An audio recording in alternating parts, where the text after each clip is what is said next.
Greetings. You listen to a special edition of the BLAINESWORLD show, heard on WPVM 103.7 in Asheville.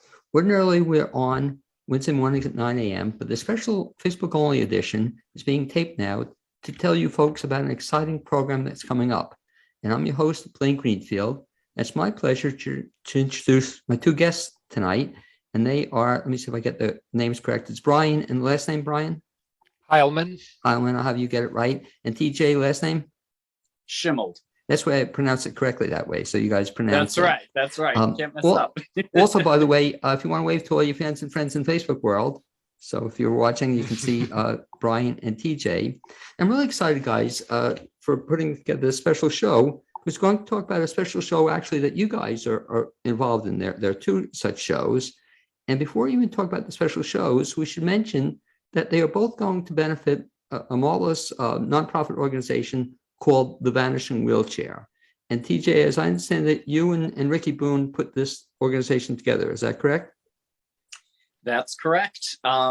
Ricky and I founded the nonprofit. It'll be 12 years coming up here next month in November. And it's basically a charity for people with disabilities. That we help people with disabilities find their passion in life through teaching skills in the arts.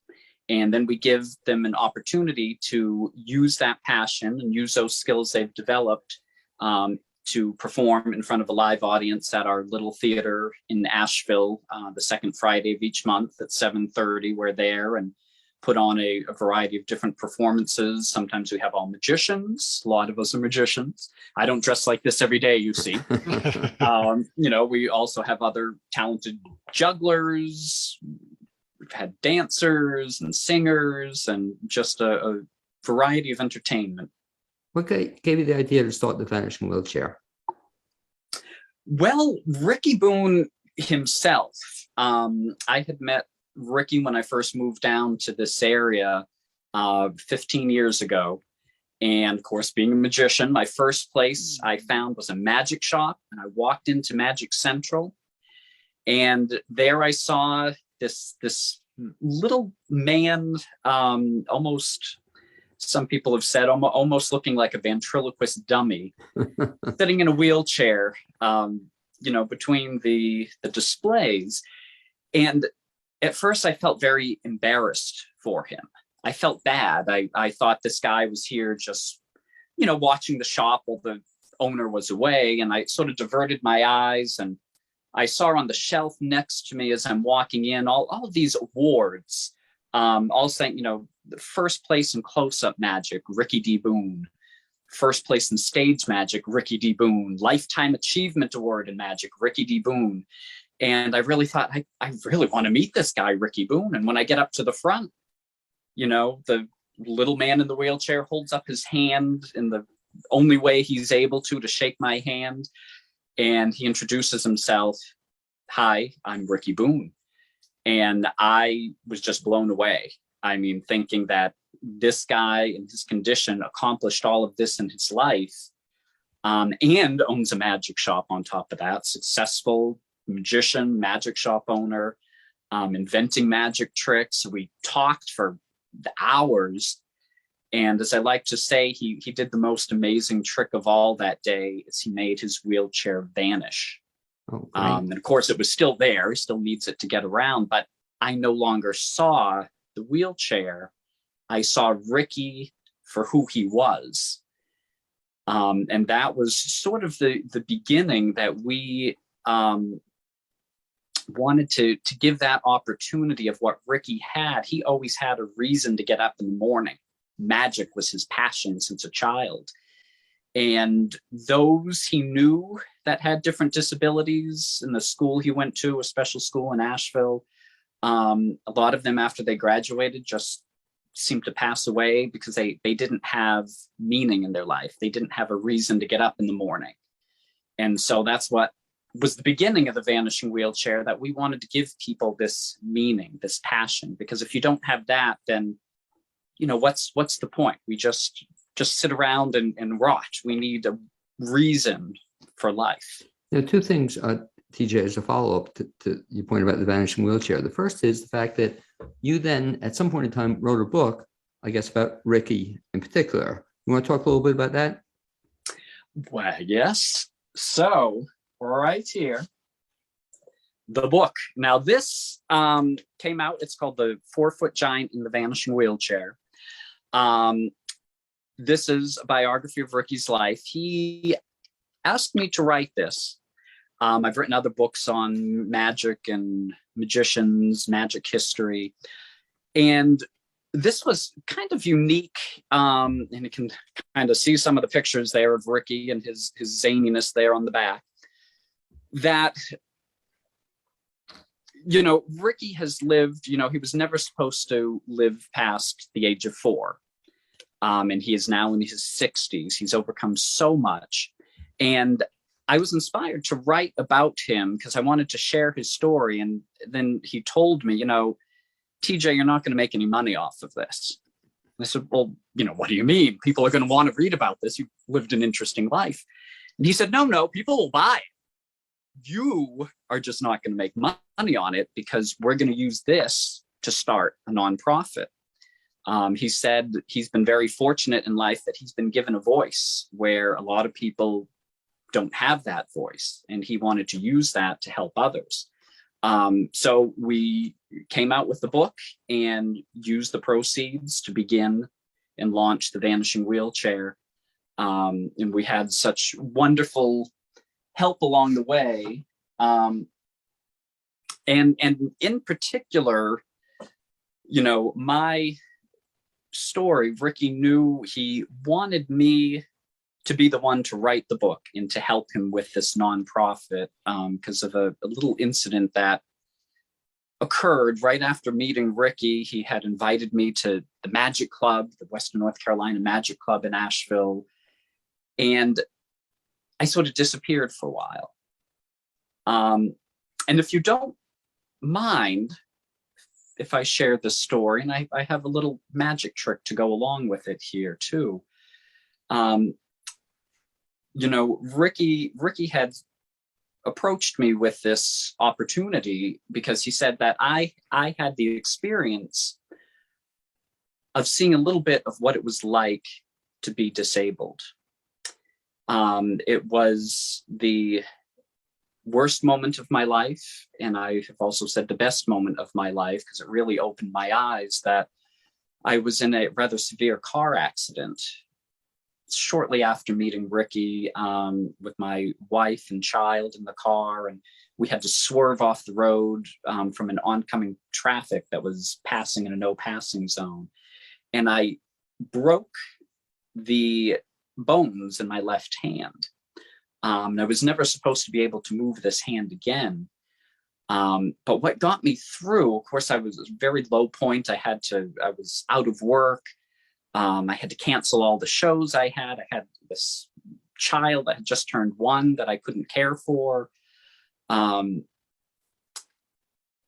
I was down and out and low at that point in life and thought of Ricky and everything he's accomplished in a wheelchair. And I'm worried about a hand. And it really started me realizing I needed to do something. And I started typing 1 finger at a time, 10 minutes at a time, a book about magic to help children get into magic. And I started painting a side table I have that was all black and it painted in these beautiful colors. And I could only sit up 10 minutes at a time. I had broken my shoulder as well. And it was painful, but it gave me a reason. What the Vanishing Wheelchair is all about. It gave me a reason to continue on, even though I could only do little bits. And my goal was to do a particular magic trick. It's something I've been doing since I was 11 years old. One of the first tricks I learned from a book in a library in Merrimack, New Hampshire, where I grew up. And it was my therapy goal. 6 hours a day, I worked on my physical therapy plus sleight of hand. And if you'd like, I could share it with you now. Oh, sure. This is now the first trick you came back to after you had the accident? The trick you're going to show. It's the first one you picked up that you learned as a kid, and then many years later you started doing it again. I think, Bryan, are you with me?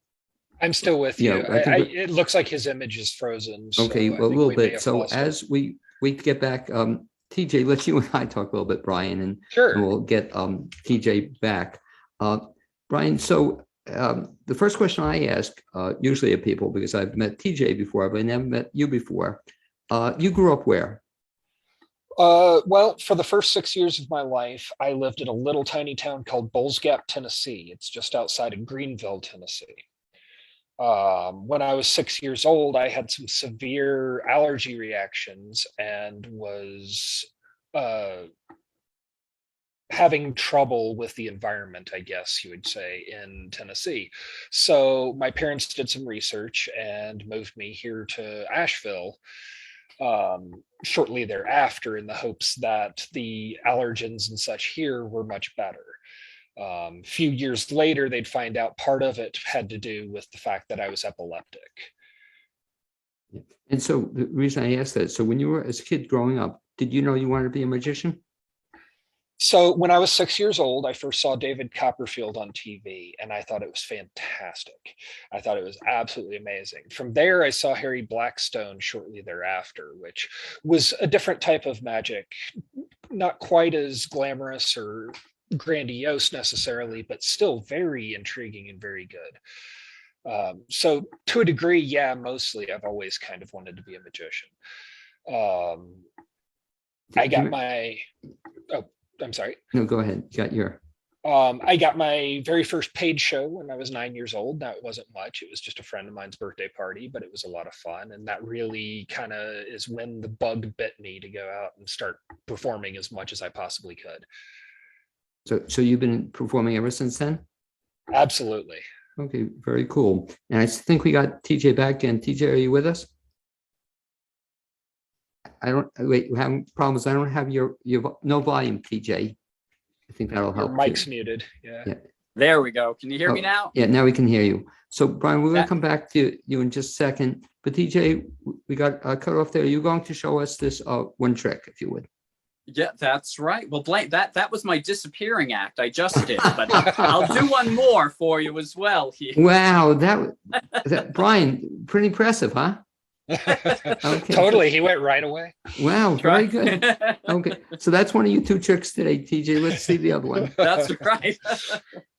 Well, this, and I'll make a deal with you, Blaine. This is something, you know, the Vanishing Wheelchair is all about sharing the magic, and we do different workshops at our little theater for people. So I'll make a deal with you. I'll perform it. If you like it and give me a round of applause, you know, that's my payment. I'll teach everyone how I did it. Does that sound like a good plan? To me, Bryan, sound good to you? Absolutely. Now, have you seen this trick, I love Bryan? this trick. It's gorgeous. Yes. Okay, great.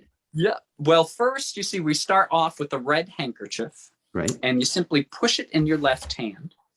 You reach up the bottom, and as if by magic, it comes out green. Ooh, I know. Save it to the end, though. Goes in the top red, out the bottom green, in the top red, out the bottom green. If we push the red all the way in, you can pull the green all the way out. Did you like that? Very much so. Round of applause, round of applause. See, pretty good, pretty good. I'll let you in on the secret.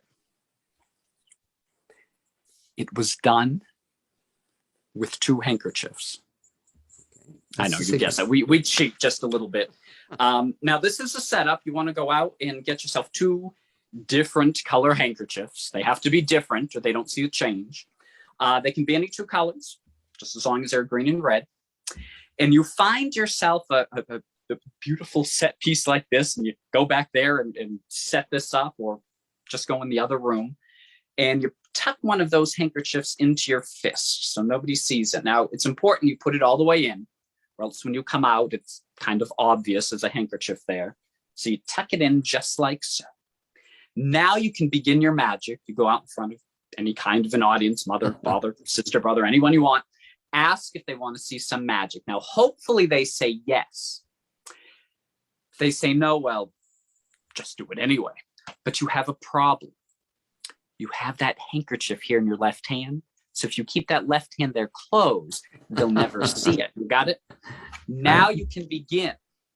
You take the green handkerchief, you tuck that in your fist, and the trick is done because you've already put the red one there earlier, right? So all you need to do is just reach up and show them that the red's there. The green goes in the top, red out the bottom, green in the top. Now, don't pull the red all the way out. They'll see you have two separate handkerchiefs. So you want to keep that illusion that it's one handkerchief just changing color in your hand. You can tuck the green all the way in and pull the red all the way out. Now you're done with your magic. Everyone thinks you're really cool, but you still have a problem. You have that other handkerchief there in your left hand. So take my advice. Always remember to keep that left hand closed. Very good. Bryan, what do you think? Oh, I think it was fantastic. It's one of my favorite things he does. Yeah, the guy has some talent. Anyway, that was really cool, TJ. And by the way, before we turn this over to Bryan, I wanted to mention two things. You were talking about the Vanishing Wheelchair. Well, have you do this again? But what's the website if people want to get more information? Yeah, it's vanishingwheelchair.org. Okay. Vanishingwheelchair.org. And so they can go there, find out information about the show we're going to talk about in a second. They can also get Ricky's book there as well, the book about Ricky. Yes, we have actually a couple of the books that the Vanishing Wheelchair has produced is there. The some of Ricky's original magic, that percentage of that goes to the Vanishing Wheelchair. And you can also go on Amazon.com and search Ricky Boone or Vanishing Wheelchair, and those are available for instant download or a hard copy as well. Very nice. And by the way, we're talking about a show, and we should mention the show as well. It's going to be this coming, I think, Friday and Saturday night. There are going to be two shows to benefit the Vanishing Wheelchair. Real quick, could you give a Reader's Digest version of what's happening and the dates on those, TJ? Sure. Well, the first is Bryan there as his alter ego, Anafael, is doing a very unique thing that we haven't done before. Is a fundraiser for the Vanishing Wheelchair. Is a seance and spook show. It's October 29th at 8:30 p.m. at St. Mary's Church on Charlotte Street in Asheville. It's something I'm excited about because this last week of October is known as National Magic Week, leading up to Halloween, which was actually the day Houdini died. Houdini being a wonderful escape artist and magician. So that's known as National Magic Day. So we have a whole weekend of events. So it kicks off here with Anafael's Seance and Spook Show at 8:30 on Friday. And then we have Barnes & Noble, a connection with them at the Biltmore Park, has joined up with us to do a free event for all ages. They're going to have different tables set up and different wand making activities. We're going to have some shows there on all the even hours. I'll be there at 12 p.m. doing a juggling demonstration. Bryan's there at 2 doing a magic show. Then Ricky Boone and I will be there at 4 p.m. and 6 p.m. And any of the percentage of the sales of books and even from the cafe there at Barnes & Noble that day will be donated to the Vanishing Wheelchair.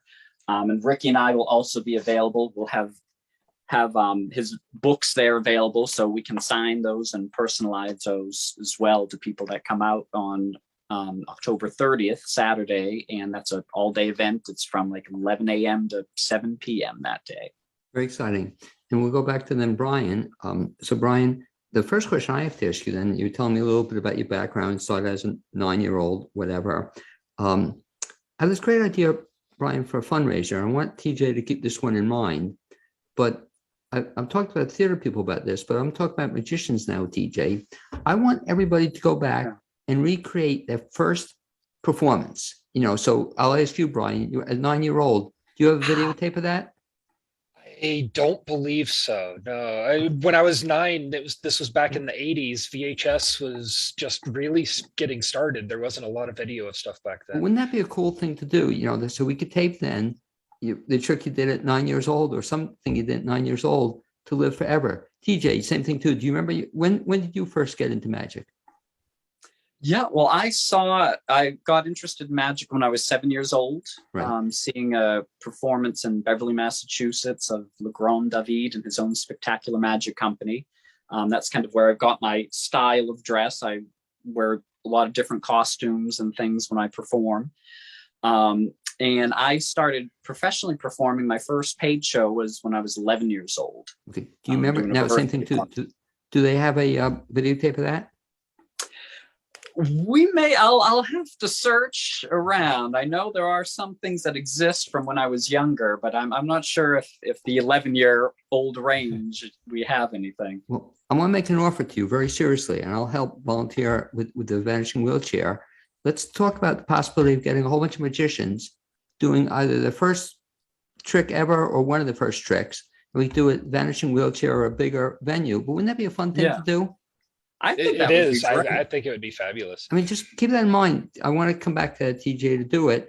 And again, I'd love to do it at Ricky's place, but I'd like to have a bigger place, either where Brian's going to be the church or something.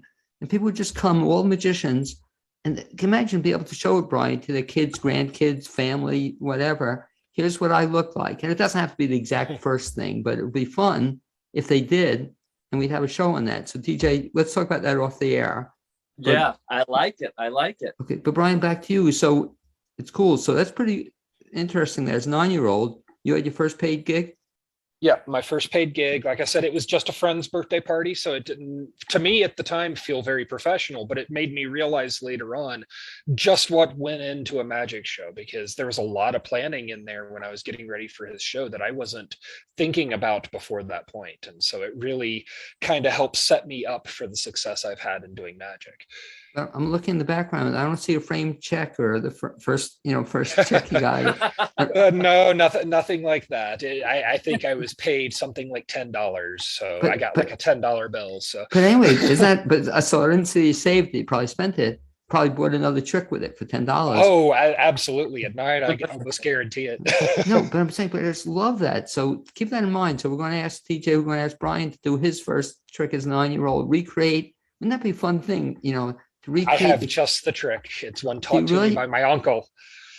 What? That's great, though. Okay, so aside, we'll get off that kick for a second. Brian, I want to put you on the spot. You and I talked off the air, but before I do, let me ask you this question. So the professional name, and you have the T-shirt on it. What's the basis of the professional name? So Anafiel was a con man in one of my favorite book series, the Kushiel Saga.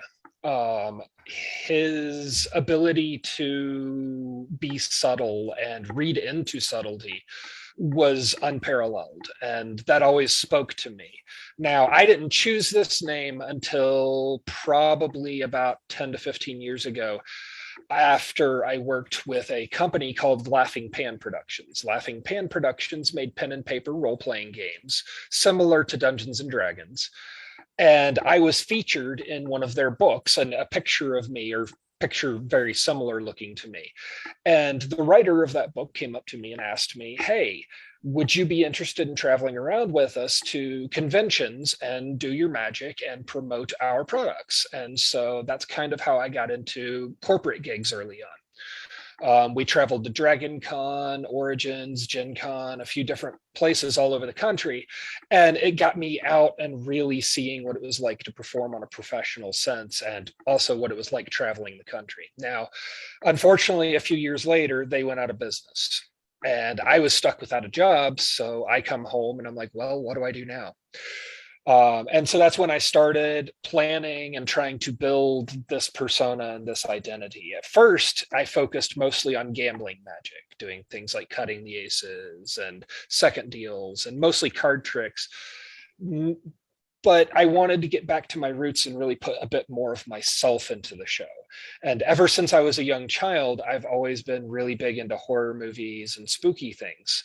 So I've been slowly over time collecting kind of spooky and creepy magic to be able to present to people. And I think some of the pieces, especially coming up in next week's show, are very, very special and very, very exciting overall. So that's pretty exciting. First of all, two things you mentioned. One is, so at some point in time, you were traveling around the country to do these magic shows? Yes, sir. So that must have been kind of a great gig, wasn't it? Oh, it was fantastic. I met so many people. I met people that I'd always wanted to meet at conventions. You know, they have famous people come in and give lectures and stuff like that. So I got to go to some of those things. Now, of course, during the day I was working, so performing magic, so I didn't get to go to everything. But it was a great experience. It taught me a whole lot about what I'm doing now and prepared me for the show that I'm pursuing at this point. Now, is this the first time you've ever done this show? This complete version of this show, yes. I've done pieces of this show for people because it's taken me a long time, well over a decade, to collect most of the pieces in this show. It's taken a little while to get it pieced together. So for a very long time, I focused on birthday parties and dinner parties where I would do my gambling show. And that's really how I made my money as a magician for the longest time. Now I'm really kind of moving into a realm where this is the show I'd really like to focus on for maybe the next decade or even longer. And let's also, same thing too, off the air, let's just talk a little bit more about that, because I think that's really cool. And especially the fact that people are in for a treat. So they're going to see on Friday night, you see the whole show. And then what are you going to be doing when you come back on Saturday? Are you going to be doing part of the show, or what's going to happen? Yeah, so I'm going to out to Barnes and Noble because I figure we're going to be having a different audience. I'm going to be bringing 2 to 3 special pieces from the show that I'm particularly fond of to Barnes and Noble so that even more people can see what it is I'm doing right now. Okay. And again, to put you on the spot, if I can, you and I talked off the air about the fact that you can at least kind of give us a feel for what it's going to look like on Friday night. Absolutely. I've got a couple different things to show you guys.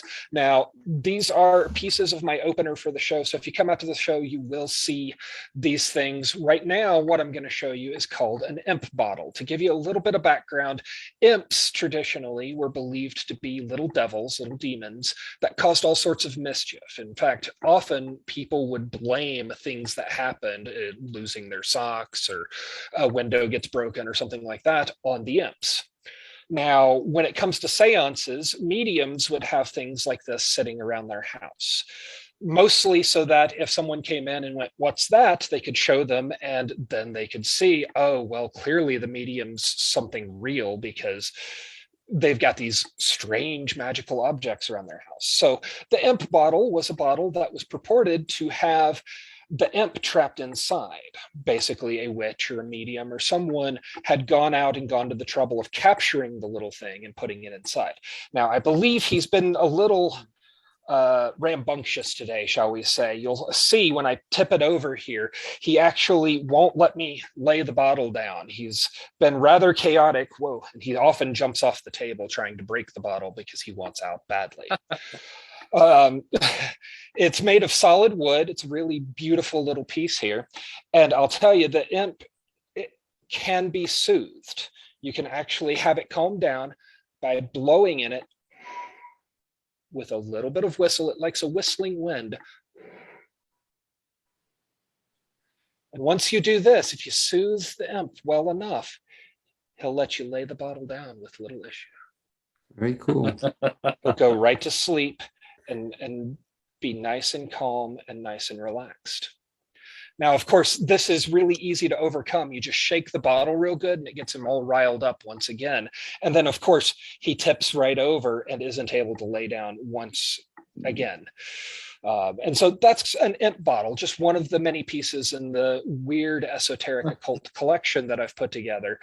And just one of the examples of the things you'll see next Friday. And Bryan, let me ask you now, this particular imp bottle, is this something you developed or somebody else developed it? No, this is a historical piece of magic, like many of the pieces that you'll see in the show next week. And I'll be talking about some of the history of some of the pieces, because some of the pieces are a little bit more important historically than this one. This is just one of many, many imp bottles that have been cited over the years from mediums to other locations and places. Magicians have been doing and showing off imp bottles for ages and ages. So what's cool about what I hear you saying is that if people come to this show next, this coming Friday night, they're going to actually get a little bit of history of magic? History of magic and a little bit of history of Asheville. One of the tricks I have in particular actually talks about Highland Hospital. Okay. It was a mental hospital over off of Montfort Avenue that burned to the ground in 1948. And so this story is very important to the central plot of my show, and I'm really looking forward to discussing that with everyone. How do you get the ideas for what tricks to show? Well, part of it is what I'm lucky enough to find.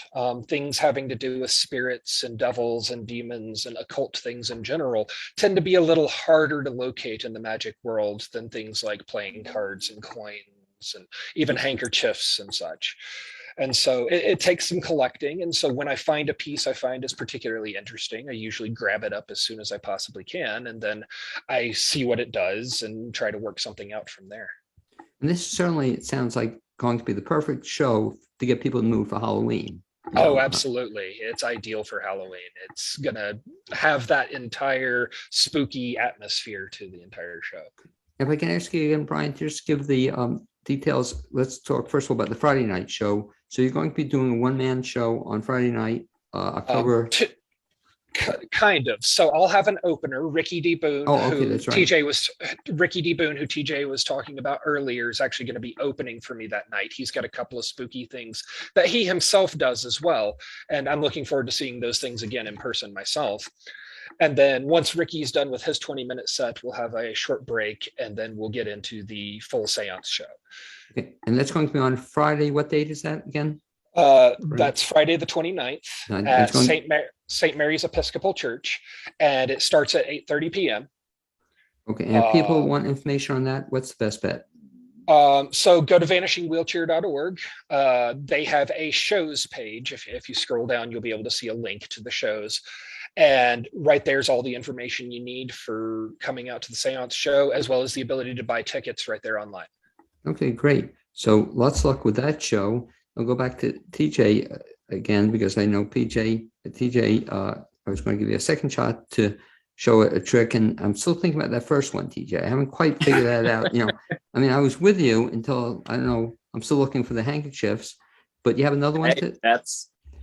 You have another one? That's what it's all about is that mystery. And I think that's what I'm excited for the Friday show with Bryan, that I think us as magicians, when I first started magic, I thought it was real magic. And then I found out there's a trick to it.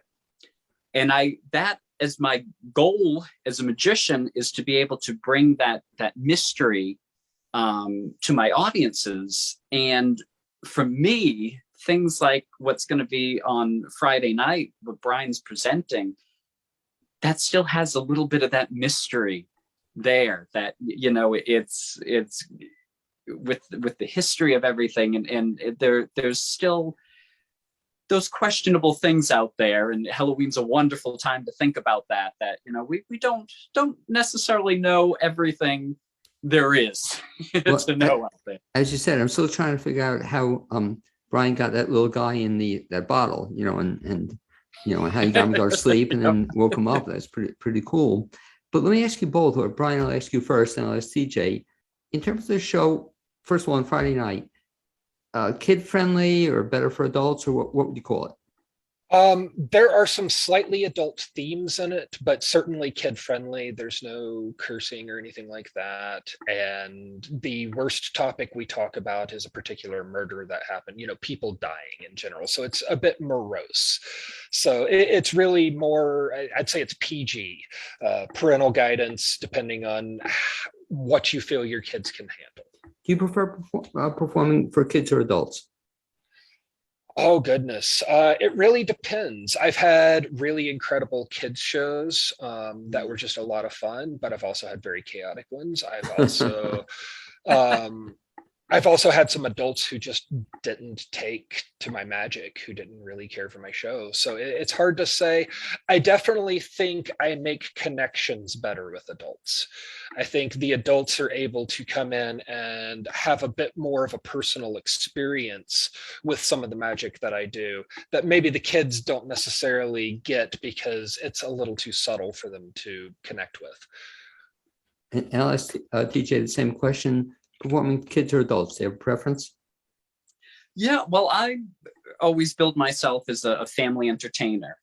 I think one of the complaints many magicians have of doing like birthday parties is, you're almost like this overpriced babysitter that you're sitting there just with the kids and the adults are all noisy in the background. Well, even since a child performing for other children, 11 years old, I always chose magic that intrigued both the children and the adults. And I think one of the most wonderful compliments I have gotten over and over again with shows is the adults coming up to me saying, I think I enjoyed that more than my child did. And that's what it's all about to me is I think magic is a wonderful way of really bringing people together and really getting you to look at life differently. And that's why with the Vanishing Wheelchair, a lot of us are magicians because you realize, our eye can be fooled. There are these visual illusions that we can't explain, and our eye can be fooled, just like mine was when I first met Ricky Boone, that I made a judgment before I really got to know him. So, magic is a wonderful metaphor that, we can't always trust what we see with our eye. We really need to see each other with our hearts. It'd be cool. And I imagine you have some experience with this, where a father or grandfather, if you will, does magic with the son or the grandson, and they do it together. Or have you ever seen that happen at all? Yeah. Yes. I mean, I've had the great opportunity, I think, my child, who just now turned 16. I was just going to ask you. Yeah, she was one that when she was little, I used to do a lot of educational shows at libraries and schools. And during the summer, we travel around. She loved traveling around. And one year she said, Dad, I want to be in the show. I said, okay. So I created an entire show where she could assist me. And knowing my child, I also created it in such a way that if she did not want to assist, I could get someone from the audience to help out. But one of the, I think that was one of the great moments. I think that next season she did 2 shows with me and that was it.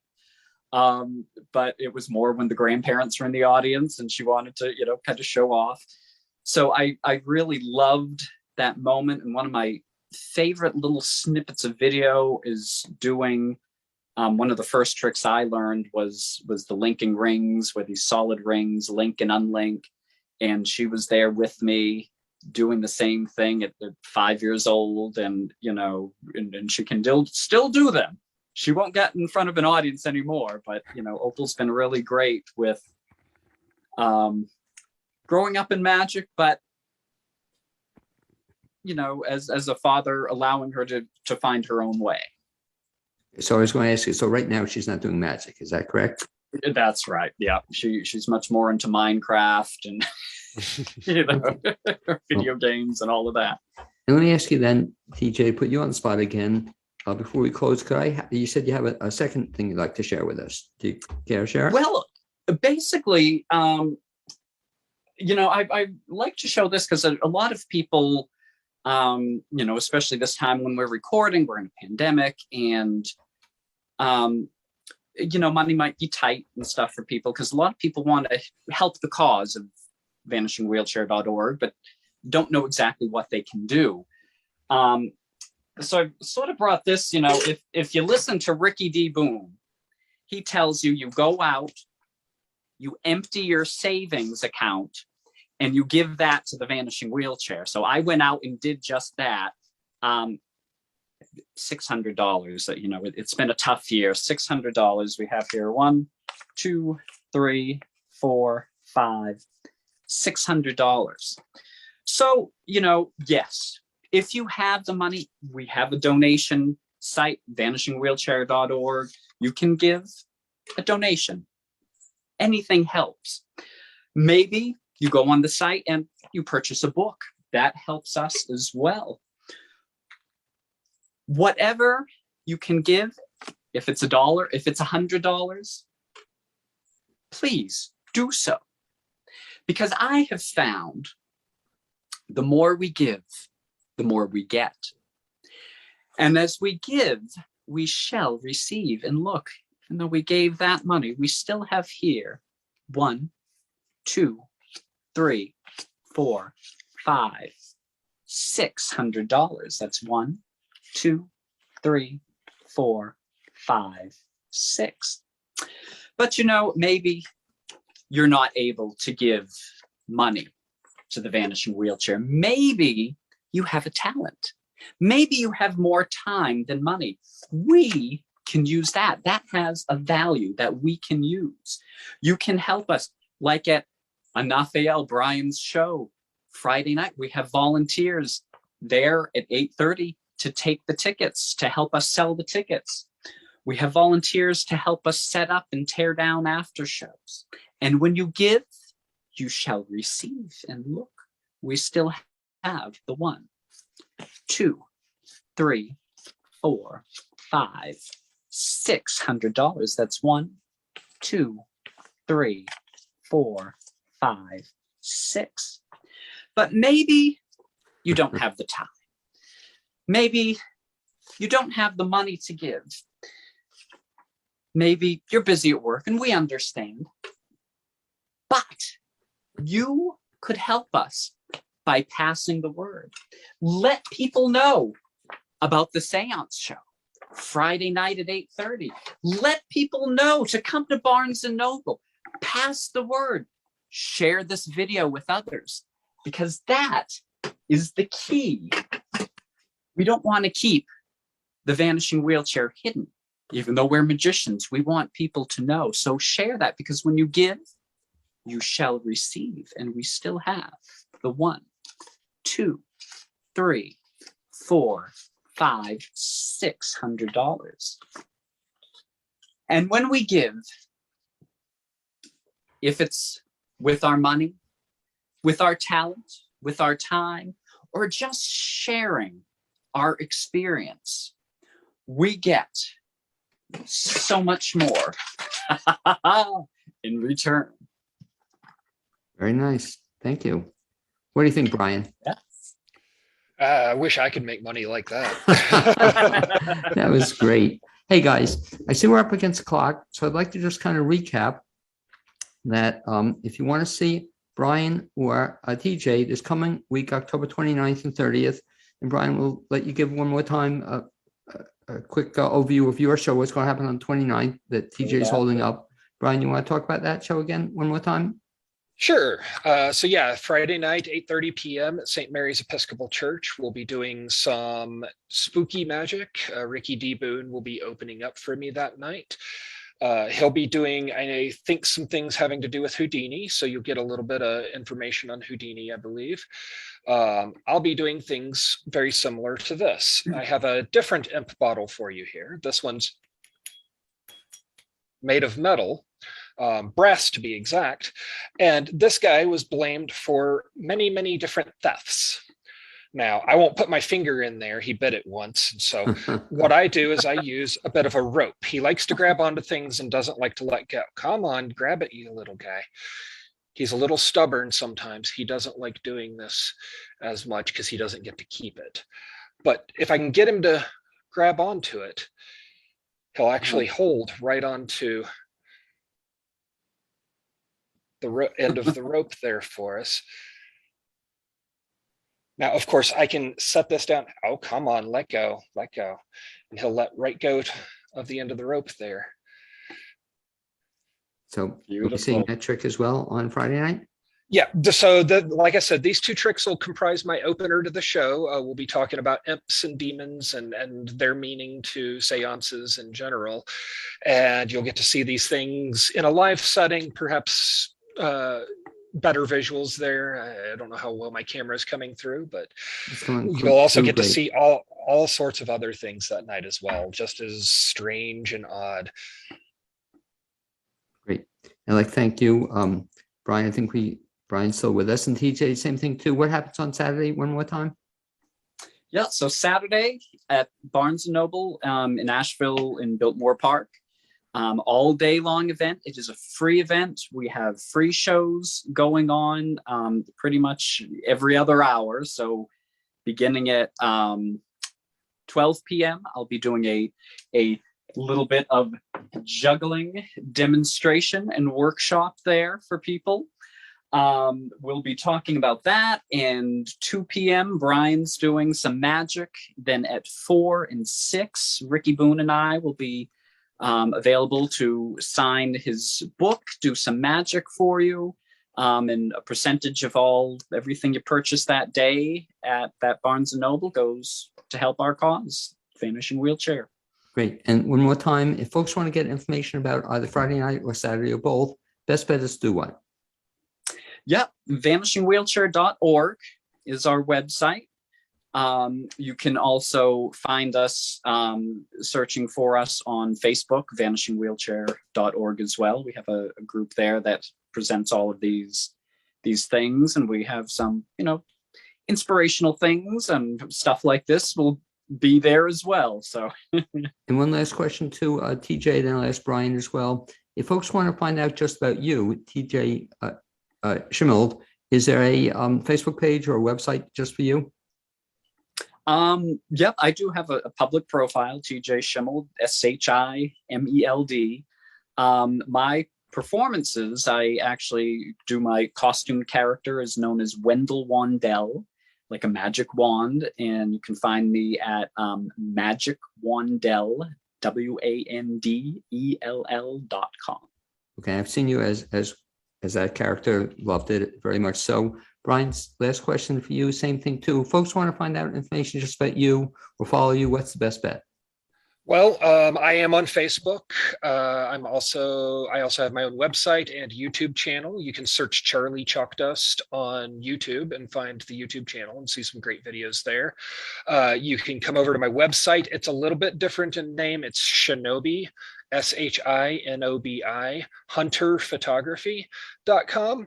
I'm also a photographer. I graduated school with a degree in photography. So if you also need some photos taken, that's a great place to find out information about that. You'll also find my balloon animals that I do for birthday parties, as well as information on the Anafiel show if you're wanting a spooky magic show as well. Okay, well, great. Anyway, I'd like to thank both you guys for being my guests, the special edition of the Blaine's World show. And you'll hopefully see me at least something next weekend. Sounds like a lot of fun. And I'm going to wrap up, guys, but if you would just stay with me a second and we'll wrap up on our end. So see you soon. And I'm going to stop the show here.